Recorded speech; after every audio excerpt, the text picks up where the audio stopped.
హోషేయ గ్రంథము 6వ అధ్యాయము 4వ వచనములో దేవుని వాక్యం ఈ విధంగా సెలవిస్తూ ఉంది. హోషేయ గ్రంథము 6వ అధ్యాయము 4వ వచనములో, ఎఫ్రాయిము నిన్ను నేనేమి చేతును, యూదా నిన్ను నేనేమి చేతును, తెల్లవారగానే కనబడు మేఘము ఎగిరిపోవునట్లును ప్రాప్తకాలమున పడు మంచు ఆరిపోవునట్లును మీ భక్తి నిలువకపోవును. మీ భక్తి నిలువకపోతా ఉంది. హోషేయ గ్రంథంలో ఈ విధంగా తండ్రి అయినటువంటి దేవుడు తన మాటను విడుదల చేస్తున్నాడు. ఎవరిని గురించి? ఎఫ్రాయిము, యూదా. అంటే వీరెవరు? ప్రభువు నమ్మిన వారే, దేవుని సన్నిధిలో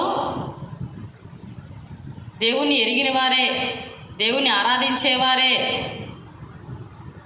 అయితే వీరితో తండ్రి అయినటువంటి దేవుడు ఈ విధంగా సెలవిస్తున్నాడు, అయ్యో మీ భక్తి మేఘంలాగా ఎగిరిపోతూ ఉంది, మంచులాగా ఆరిపోతూ ఉంది. మనం చూసినట్లయితే తెల్లగా తెల్లవారేటప్పుడు మనకు మేఘాలు ఆకాశంలో కనపడతాయి. కాసేపటి తర్వాత సూర్యుడు ఉదయిస్తే అవి ఎగిరిపోతాయి. ప్రాప్తకాలమున అంటే కొన్ని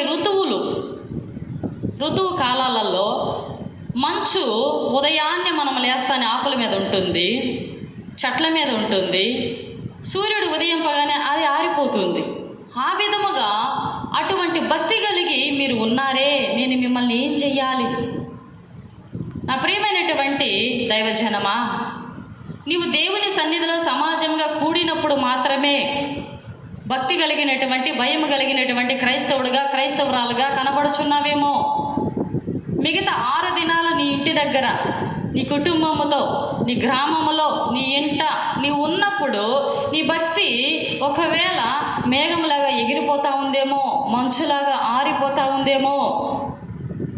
నీ భక్తి మేఘములాగా మంచులాగా ఆరిపోకుండా నీవు ఆత్మ బలము కలిగినటువంటి వ్యక్తిగా దేవుణ్ణి ఆరాధించాలి. హల్లెలూయా. కొంతమందికి కష్టం వచ్చిందంటే మేఘములాగా ఎగిరిపోతుంది భక్తి, మంచులాగా ఆరిపోతుంది. ఇంకొంతమందికి అయితే సుఖం వచ్చిందంటే ఆ సుఖములో కూడా వారి భక్తి మేఘంలాగా ఎగిరిపోతుంది, మంచులాగా ఆరిపోతుంది. కష్టము కలిగినటువంటి దినాన, సుఖము కలిగినటువంటి దినాన ఎగిరిపోకుండా భక్తి మేఘంలాగా మంచులాగా ఆరిపోకుండా నిలకడగా నీవు నిలబడి ఉండాలి అంటే నీవు ఆత్మ బలము కలిగి ఉండాలి. ఒకవేళ నువ్వు నిలబడలేకపోతున్నావంటే నీవు ఆత్మ బలము లేని మనిషివని గుర్తించాలి.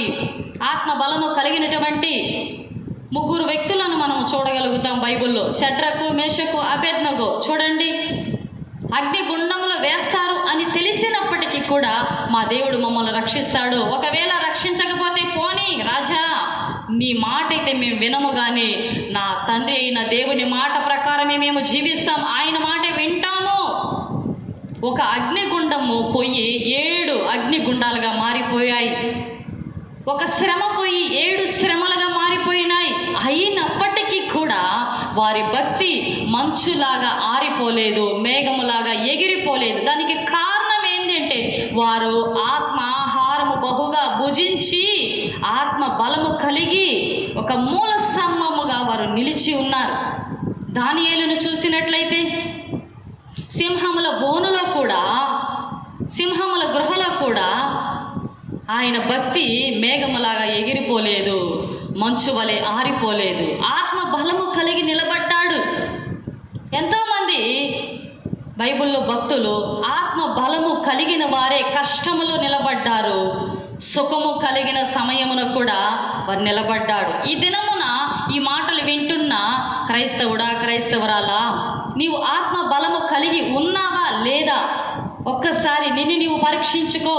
నీవు దేవుని సన్నిధికి వచ్చేటప్పుడు మాత్రమే భక్తి కలిగి ఉన్నావేమో, మిగతా 6 దినాలు నీ ఇంటి దగ్గర ఎగిరిపోయే మేఘములాగా, ఆరిపోయే మంచులాగా నీ భక్తి ఉన్నదేమో నీవు గమనించుకొని ఆత్మ బలము కలిగి షడ్రకు, మేషకు, అబేద్నగో, దానియేలులాగా నేను నిలబడాలి, దేవుని రాజ్యము కట్టడానికి నేను ఒక స్తంభముగా నిలబడాలి అన్న ఒక స్థిరమైనటువంటి ఆత్మ బలము నీవు కలిగి ఉండాలని దేవుని వాక్యం హెచ్చరిస్తా ఉంది. హల్లెలూయా.